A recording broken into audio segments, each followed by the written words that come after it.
Saludos de paz, hermanos. Espero que me puedan escuchar bien. Estoy varado en la autopista, camino a mi casa por un accidente y no puedo seguir avanzando.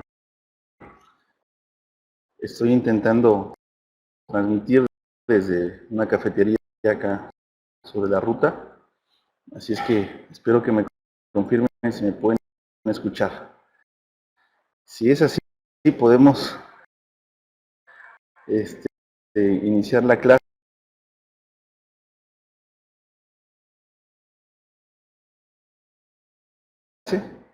Y bueno, les pido una disculpa por la demora.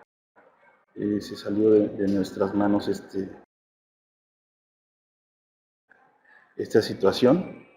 Como les comentaba, estoy sobre la ruta, el libramiento que le llamamos acá en México, rumbo a mi casa, que se supone que es la vía más rápida, resultó la más lenta. Un accidente que nos impide avanzar y bueno, tomé la mejor opción que pude de detenerme y buscar conectarme. Y aquí estamos. Ya, se escucha entrecortado, puede ser. Sí, gracias. Bueno, esperemos que podamos tener la clase.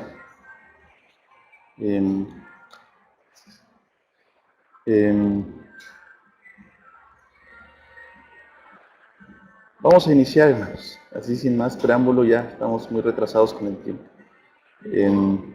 Bueno, la clase de hoy, hermanos, se enfoca nuevamente sobre el tema del control. La idea precisa, llegamos a la etapa del control, ¿no? Que es en la que estamos desde la semana pasada. Perfecto. Qué bueno que ya se ve mejor. Así es que bueno, decíamos que la parte del control tiene que ver con responder a la pregunta ¿cómo se ha hecho? ¿Sí? Entonces, la idea es precisamente que nosotros trabajemos sobre esta pregunta, y para responder a esa pregunta pues necesitamos usar ciertos recursos, ¿no? para poder controlar mejor los trabajos. La semana pasada les mostraba este sencillo esquema que precisamente nos ayuda,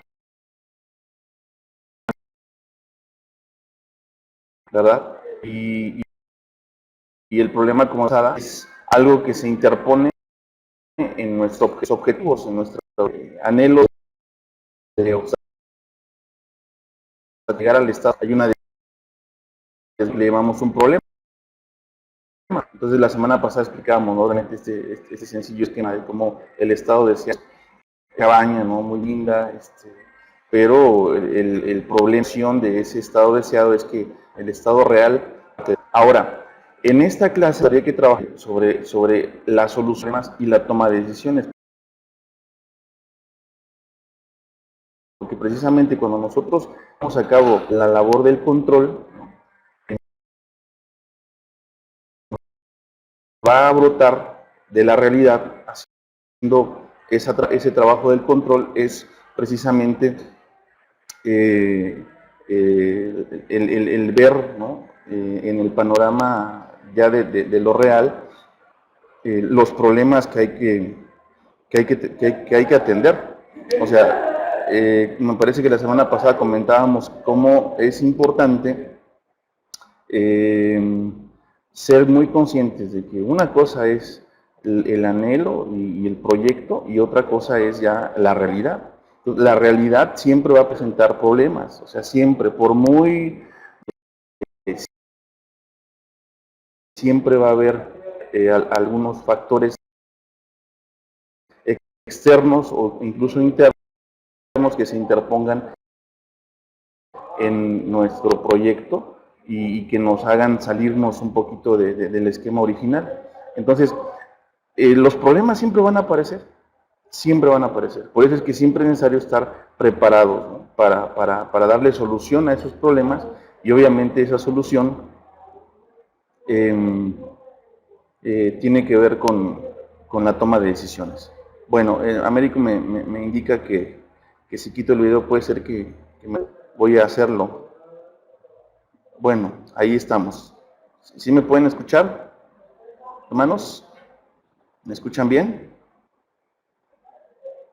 Bueno, espero confirmación respecto al audio. El video ya obviamente no lo pueden ver porque lo he quitado para mejorar la transmisión.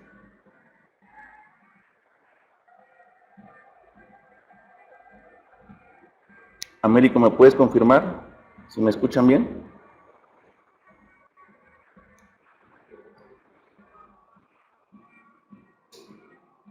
Ok, perfecto. Continuamos entonces. Bien, hermanos, entonces les decía que la solución de los problemas implica obviamente toma de decisiones, y en el esquema que ustedes pueden ver en la pantalla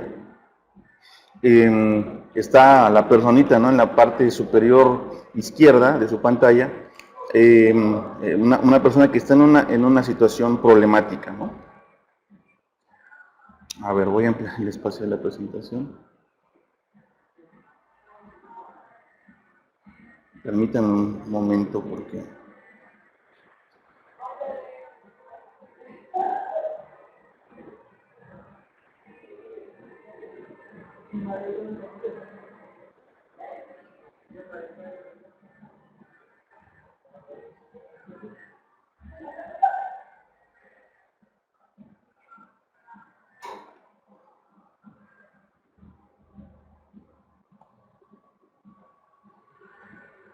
Bueno, ahí parece que debe de verse mejor. Quité el chat momentáneamente para que pueda estar la pantalla más amplia.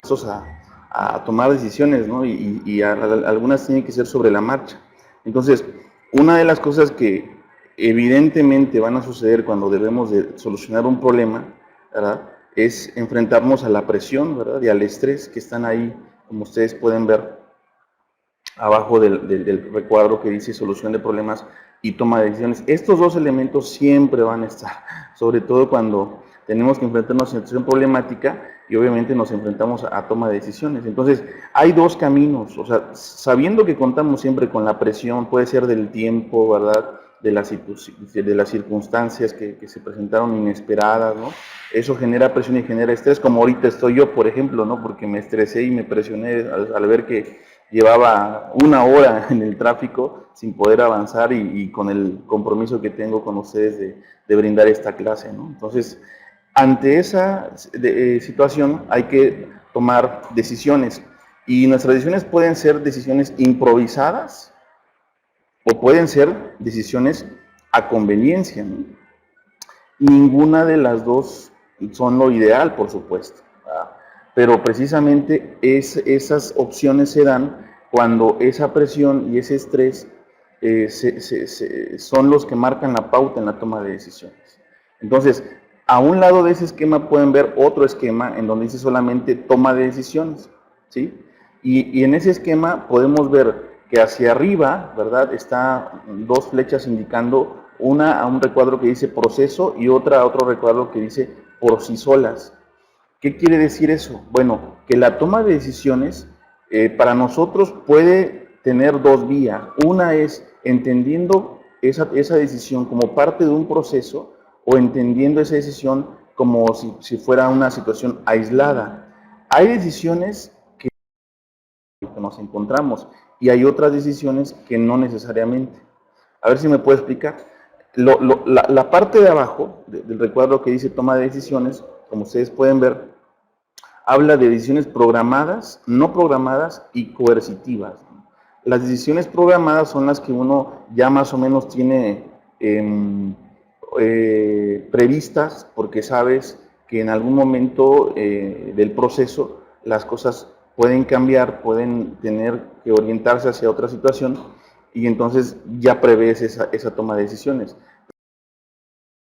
Pero hay otras decisiones que son no programadas, y esas, bueno, tienen que tomarse cuando no queda de otra, ¿no? Cuando una situación externa, un factor que obviamente no considerábamos como parte del proceso, surge de manera inesperada, y bueno, entonces tenemos que tomar decisiones, ¿no?, que no estaban previamente programadas, pero que hay que tomarlas. Y el último tipo de decisiones son las coercitivas, que esas decisiones coercitivas son decisiones que, como su nombre lo indica, ¿no? Coercionan a las personas con las que trabajamos, ¿no? Y son decisiones de alguna forma obligadas que nosotros debemos de tomar porque precisamente estamos enfrentando una situación inesperada. Entonces, volviendo al proceso completo que se presenta aquí, hay que entender lo siguiente. La solución de problemas, cuando, mejor dicho, la toma de decisiones, cuando estamos solucionando un problema, ¿verdad? Siempre van a ser decisiones que estén tomadas bajo presión y bajo estrés. Entonces, es importante entender que la improvisación tiene que ser parte de nuestro ejercicio en la realización de un proyecto, de un plan de trabajo, y de que a la hora de ejercer esa labor del control y de ver cómo van saliendo las cosas, debemos de tener capacidad de improvisación, ¿no? Por supuesto. Entonces, qué importante es saber improvisar, ¿no? ¿Sí? Porque hay, como viene en el recuadro de a un lado, de toma de decisiones que no necesariamente están condicionadas pues por un problema, ¿no? Y esas obviamente pues no implican tanta presión y tanto estrés. Entonces, hay esos dos tipos de toma de decisiones, unas que son movidas por otras decisiones que son derivadas ya como parte de un proceso o que atienden a una situación particular de nuestro trabajo y que pueden ser programadas, no programadas u obligadas, o sea, decisiones que sí o sí se tienen que tomar. Algo que me llama mucho la atención y que quisiera enfatizar con la siguiente diapositiva es que precisamente la toma de decisiones es obligada en el liderazgo, o sea, no tenemos opción de omitirla de nuestro trabajo como administradores de un proyecto, como pastores, como líderes, ¿no? Y es una de las áreas que yo creo que vale mucho la pena que consideremos como fundamental. O sea, nosotros como líderes, sí, es precisamente tomar decisiones buenas, sabias, ¿no? Correctas, que ayuden a nuestra iglesia, a nuestros hermanos que están a nuestro cargo, ¿no? Entonces, la toma de decisiones es algo que sí o sí debemos aprender a hacer y debemos de ir incluso mejorando cada día, ¿no? En nuestra práctica. Entonces, quiero compartirles este proceso para la toma de decisiones, ¿no? Que va a clarificar la diapositiva anterior que tal vez nos pareció un poco confusa, ¿no? Quisiera con esto que ahora voy a iniciar, clarificar. Entonces, lo primero que hay que hacer a la hora de tomar una decisión es, y fíjense qué importante es definir el problema.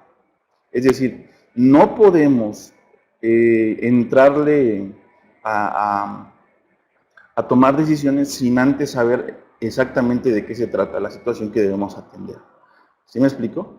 Es algo muy importante. Normalmente cuando tomamos decisiones bajo estrés, bajo presión, si no somos cuidadosos, puede ser que tomemos decisiones que no están atacando, que no están atendiendo la realidad y que por tanto no están apuntando hacia la resolución del problema. ¿Sí? La presión nos puede hacer nublar el juicio. Entonces, algo que yo creo que como líderes debemos de ir cada día creciendo y aprendiendo es precisamente a trabajar bajo presión, o sea, de tiempo, bajo presión de otros, ¿no? De condicionantes externas o internas que nos pueden mover, ¿no?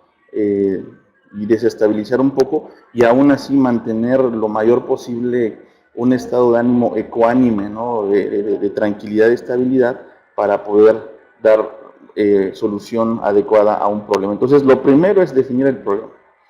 Definir el problema eh, nos ayuda a saber qué es lo que tenemos, son realmente dirigidas hacia eso. Entonces, ¿cómo podemos definir el problema? Bueno, describirlo de manera específica. ¿A través de qué recursos? Bueno, una ayuda muy buena es hacer estas preguntas, ¿no? Preguntarnos, ¿qué crees que causa el problema? ¿Dónde, cómo y qué está pasando? ¿Con quién está pasando? ¿Por qué está pasando? Pues estas preguntas nos van a ayudar a apuntar al problema que efectivamente nos está afectando en el desarrollo de nuestros proyectos, ¿no? Entonces, dice abajo, definir un orden o prioridad en los problemas a tratar, distinguir entre urgente e importante. Entender nuestro rol en el problema también es importante. Entonces, fíjense, una vez que definimos el problema, o los problemas en plural, si es que es más de un problema, es importante entender la diferencia entre lo urgente y lo importante. ¿Qué es lo urgente? Bueno, lo que ya tengo que resolver inmediatamente. ¿Qué es lo importante? Bueno, lo trascendente, lo que puede afectar a todo el proyecto. Entonces, haciendo esa distinción entre lo urgente y lo importante, podemos dar prioridad de acción. ¿Qué es lo primero que debo de atender? ¿No? En algunas ocasiones puede ser lo urgente, pero en otras no, porque puede ser que tal vez eso que es urgente, pues no es tan relevante a final de cuentas. Por decir un ejemplo, estamos organizando o estamos sobre la marcha de un campamento familiar, ¿no? Y resulta que para el día último del cierre, que pensemos que es el domingo, el proveedor de la carne para el asado nos falló, ¿no? Tú eres el organizador de todo ese evento, no eres el encargado de cocina, no eres el encargado de alimentos, eres el encargado de todo el evento. Todo el evento es tu proyecto. ¿Esa es una situación urgente o importante? Bueno, seguramente es una situación urgente, en primer lugar, porque hay que resolverlo pronto, ¿no? Ahora, esa decisión amerita que tú, como coordinador general del evento, te involucres en ella o puedes delegarla. Bueno, tal vez si tienes personas que te puedan auxiliar para resolver esa situación, puede hacer que delegues esa decisión y no tengas tú que estarte preocupando por la carne para el asado, ¿no? Entonces, cuando distingues la diferencia entre urgente e importante, sabes qué delegar y qué decisiones sí te corresponde a ti tomar, sí o sí, ¿no? Una decisión más importante en el ejemplo que estoy poniendo podría ser que el predicador del domingo no llegó, ¿no? No va a llegar porque tuvo un accidente, porque se enfermó, etcétera. Estás ya en el sábado y al otro día se necesita para el otro día se necesita resolver eso. Bueno, es una situación urgente, pero además importante, ¿no? Porque es la predicación de cierre. En esa decisión sí tienes que concentrar toda tu concentración y todos tus esfuerzos, porque es más importante, obviamente, la palabra que la... Entonces, es una situación en la que sí tienes que involucrarte tú. Pero bueno, eso lo vamos sabiendo también una vez que vamos definiendo el problema. Entonces, eso que estoy mencionando también tiene que ver con la última frase. Una vez que sabemos cuál es el problema y que definimos un orden de prioridad, sabemos si nuestro rol ante el problema es determinante o no. Podemos delegarlo tal vez. ¿Sí? Ok, vamos adelante. Después, causas del problema. Hay que buscar las causas potenciales del problema. O sea, una vez que definiste el problema es que se terminó la carne para el asado, no, o que no, el proveedor no va a traer la carne. Bueno, ya definiste cuál es el problema, hay que resolverlo con urgencia, delegas esa resolución, pero si puedes en ese momento, o si no, pasando el evento, tienes que detectar cuáles son las causas del problema, porque a lo mejor el problema no fue el carnicero, sino que el encargado de conseguir esas provisiones para los alimentos no hizo con tiempo, ¿verdad? Preparativos necesarios. Entonces, es importante detectar las causas del problema, ya no para ese evento, sino para eventos futuros, ¿no? Para que esa información te dé elementos a tomar en cuenta en próximas reuniones, ¿no? Detectas las causas y ahí decides si o cambias de encargado de las compras o orientas al mismo encargado para que no vuelva a pasar eso. Hay que detectar las causas del problema. Después, identificar alternativas, ¿no? En el caso, vuelvo al caso así sencillo, ¿no? De este campamento familiar en donde la carne no se consiguió. Bueno, si no tienes en quién delegar, debes de resolver ese problema. Y como es un problema urgente, pues tienes que hacerlo pronto. Entonces, ¿qué es lo que hay que hacer una vez que defines el problema y defines las causas? Bueno, identificar alternativas. ¿Qué puedo hacer? ¿No? ¿Qué opciones tenemos? Ah, bueno, pues, a ver tú, Juanito, vete a tal lugar y busca carne. Y tú, vete a la otra carnicería y busca también. Lleven dinero de una vez para que si consiguen, compren. Y si no hay suficiente para todos, compren por lo menos lo que encuentren y vamos completando de varias carnicerías, ¿no? Por ejemplo, ¿no? Otra opción puede ser, pues oye, el hermano fulano de tal de la iglesia es carnicero, hay que hablarle y decirle si nos puede conseguir esta cantidad de carne. Y entonces va más a lo seguro. Entonces hay que identificar alternativas, ¿sí?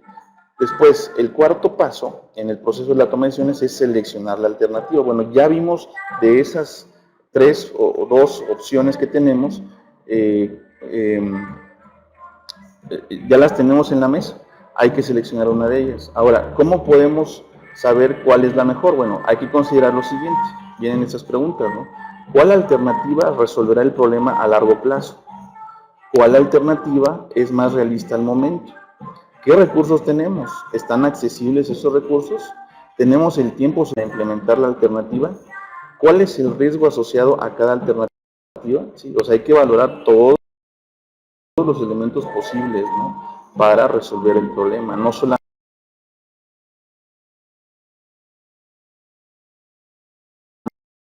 hay que quedarnos con lo de encimita, ¿no? ¿Sí? Porque si estamos hablando de un proyecto que es de mucho mayor alcance que el que yo mencionaba de un evento de un fin de semana, entonces hay que considerar alternativas que resuelvan el problema no solamente de forma inmediata, sino a largo plazo también, ¿sí? Y obviamente que sean realistas, que no sea algo que sea, pero que en la práctica no podemos asegurar que lo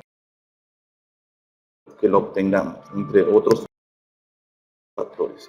Después, el quinto paso en la toma de decisiones, hermanos, en el proceso de toma de decisiones, es establecer el plan de acción para la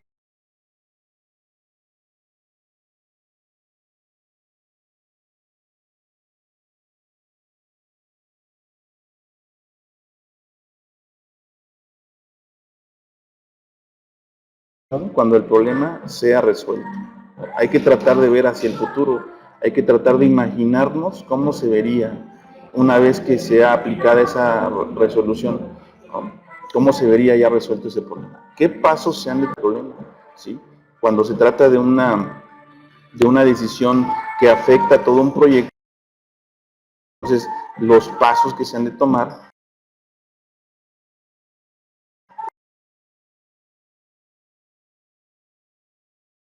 son determinantes y no puede ser, si es una situación que afecta a todo un proyecto, pues no se va a hacer de un solo golpe, ¿no? En una sola acción, sino hay que determinar qué pasos se deben de tomar. Después, ¿qué sistemas o por una política o procedimiento? ¿Sí? A lo mejor en todo nuestro proyecto podemos ver que hay sistemas o procesos que definitivamente deben de ser cambiados, ¿no? Por ejemplo, tenemos en la iglesia como parte de nuestro plan de trabajo, el, el departamento o la sociedad que se encarga del evangelismo, ¿no? Ellos tienen,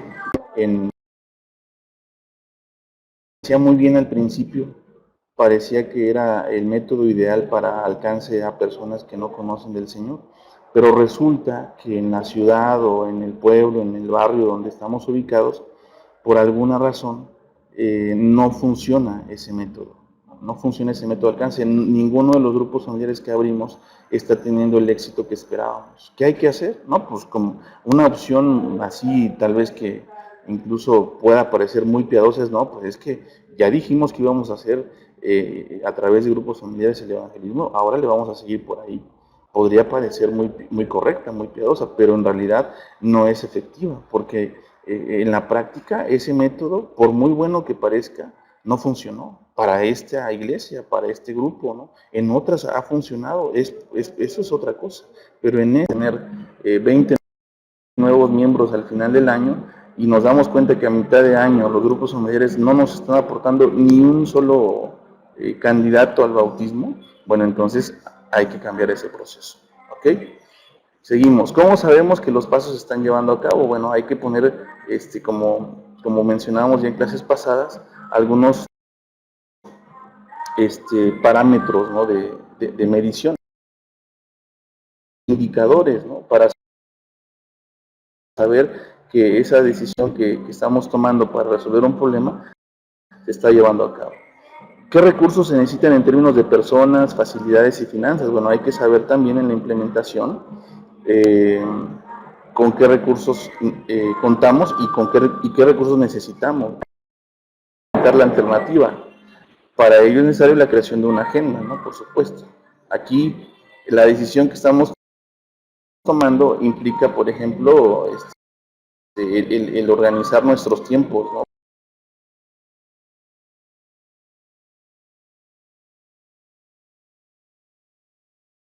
Implementar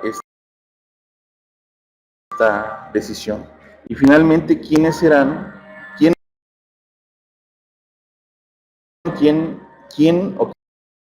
¿Quiénes serán responsables de asegurarse de la implementación del plan? Hay que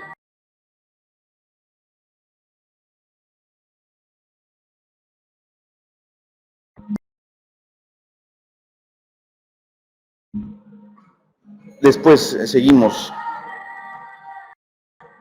Monitorear la implantación sería el siguiente paso del proceso. ¿Qué significa monitorear la implementación del plan? Bueno, hay que observar que se está dando lo esperado a través de la implementación, hay que cotejar que se esté llevando a cabo el itinerario o agenda programada y si el plan establecido no está dando, revisar el plan nuevamente. Y finalmente, verificar la efectividad. En el proceso para la toma de decisiones es muy importante verificar si se ha sido efectivo o no, es decir, si se ha logrado lo esperado, ¿verdad? De manera eficiente. Una manera de ver su efectividad es verificar que las operaciones vuelvan a la normalidad, o sea, esa decisión y la implementación de esa decisión nos permite que el proyecto, que la iglesia estén ya volviendo a la normalidad, ¿no? Auscultar, es decir, analizar a fondo si los cambios realizados evitarán el mismo problema en el futuro, porque puede ser que a lo mejor los cambios solamente están ayudando a amortizar, ¿no?, los efectos del problema, pero no resuelven el problema de fondo. Entonces hay que ver si a futuro realmente eso está cambiando las cosas, resolviendo el problema y por supuesto no va a volver a suceder, ¿no? Después preguntarnos qué hemos aprendido del proceso de toma de decisiones, conocimiento, ¿verdad? Porque esa memoria nos va a ayudar a aprender, ¿no?, a aprender de esa situación problemática para que obviamente no nos vuelva a pasar y para que en próximos eventos problemáticos estemos mucho mejor parados, ¿no? Entonces se trata de conservar una memoria histórica de eso. Quisiera, para el proceso, otra vez empezar desde el principio, hermanos. No para leer el proceso de toma de decisiones, sino más bien para trabajar en conjunto. Un ejemplo que me tocó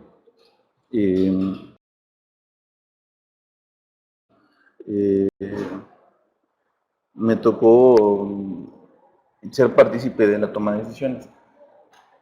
En el proyecto del Plan Nacional de la Iglesia de Dios Séptimo de México, es un proyecto que actualmente sigue vigente, es un proyecto a 10 años. Empecé en el año 2010 y termina en el año 2020 este proyecto. ¿Qué pasó con el proyecto? Bueno, que en la práctica nos dimos cuenta, no solamente yo, sino muchos, ¿no?, que no estaba aterrizando en la iglesia. y que ya estábamos en el año 2015, que el año pasado fue cuando se empezó a trabajar sobre la revisión del plan, y incluso varias congregaciones del país, ¿no? De las 800 y tantas, ni siquiera conocían, y muchas que conocían el plan no lo entendían, y por lo tanto no lo estaban llevando a la práctica. Entonces, ese era un problema, ¿no? Y estábamos ya a mitad de camino y la mayor parte de la iglesia no estaba llevando a cabo el Plan Nacional de Misión Integral. Entonces, lo primero que se tuvo que hacer fue definir el problema. Yo no fui parte ahí de la definición, eso lo hicieron otros hermanos en el año 2000. ¿Cuál era el eslabón débil en la cadena o en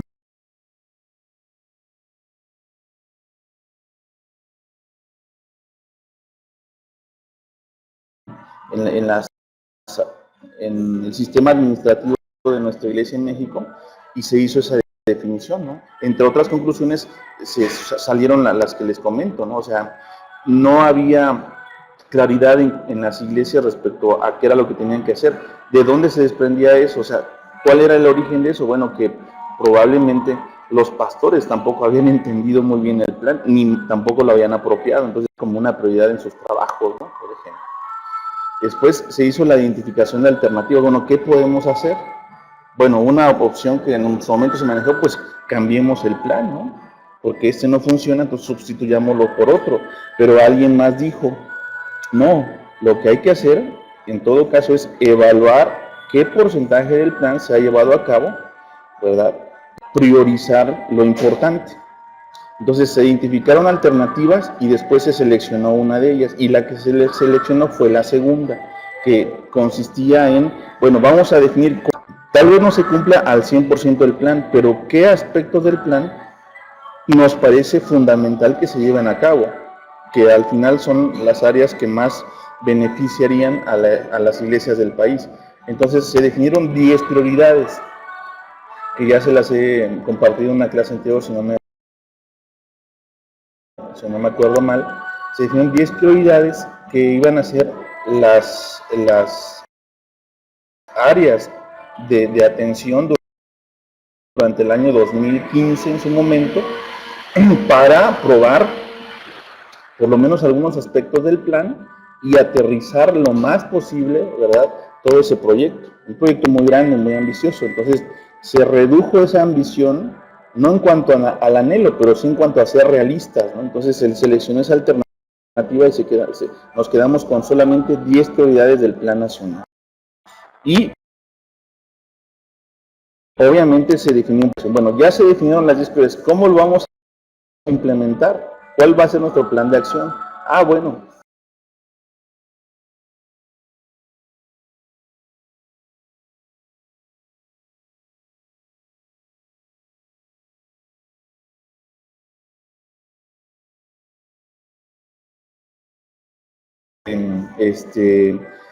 que primero debía de capacitarse a los sobrevedores, que son los líderes de cada distrito, que así está repartido administrativamente la iglesia en México, y después capacitar a los pastores respecto a las 10 prioridades. Otra de las estrategias de ese plan fue a facilitar el acceso a esas 10 prioridades a través de un afiche donde las iglesias podían tener cuáles eran esas 10 prioridades,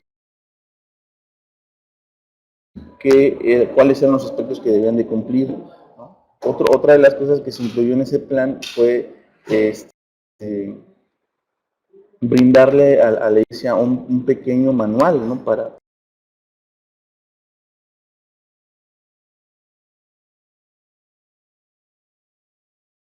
y finalmente también, bueno, no finalmente, tal vez no me acuerdo de aspectos, pero otra cosa que también incluía en el plan de acción era elaborar y entregar unos formatos de evaluación, ¿sí?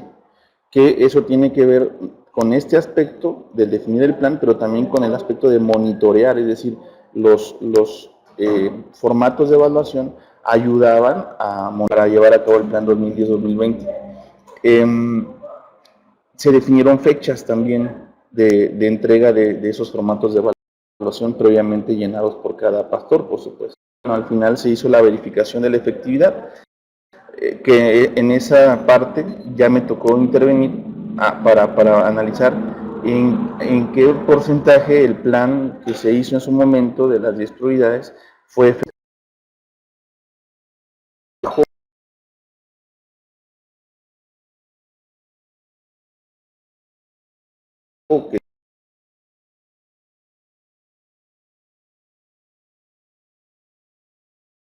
que no duró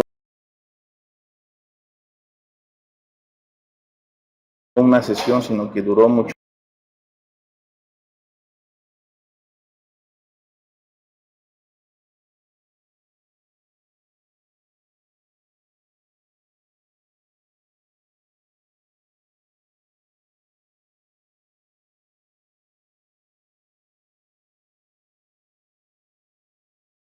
más tiempo, ¿no? Y le invertimos mucho esfuerzo a eso.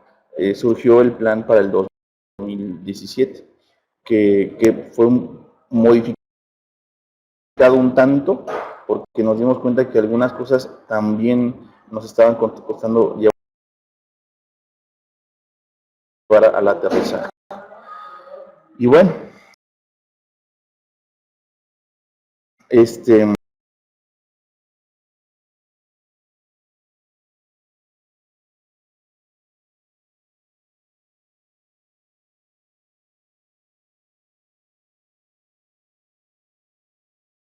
gracias a Dios algo se ha avanzado, ¿no? Hay falta mucho por hacer, pero bueno.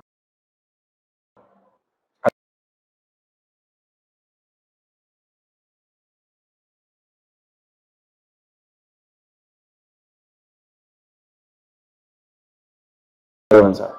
Así es que bueno, hermanos, volvemos otra vez al esquema que nos ha estado ayudando a entender de la administración proyecto de un plan, ¿no?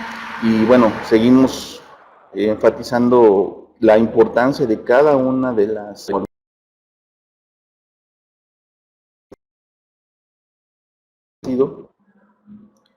eh, con algunos aspectos que me parece que algún tema o con mucho gusto.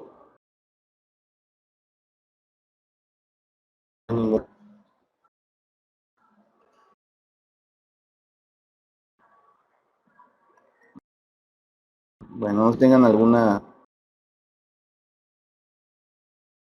pregunta, hermano.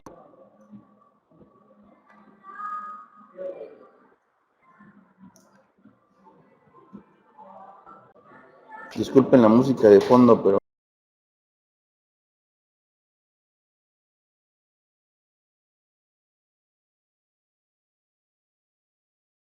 yo no puedo hacer mucho para...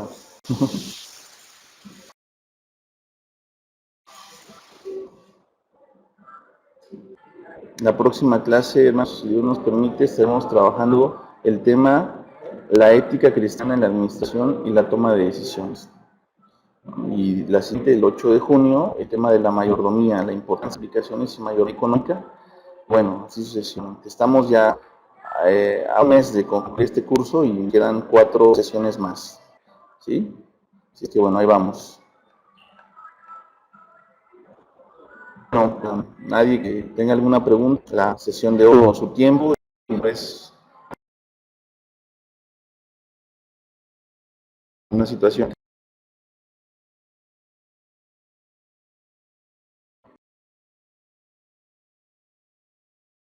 Tenía planeado llegar acá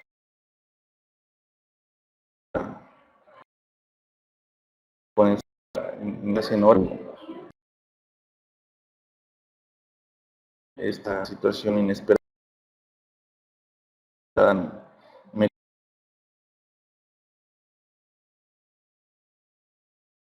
el traslado, pero bueno, espero que el tiempo que hemos estado trabajando haya sido de provecho para todos. Dios les bendiga, hermanos. Si no hay ninguna pregunta, entonces damos por concluida la clase de hoy. ¿sí? La clase está siendo grabada y bueno, estará disponible en unas horas más. Ya resolvimos las situaciones técnicas que nos estaban complicando la grabación y bueno, primeramente Dios, estaremos ya al corriente.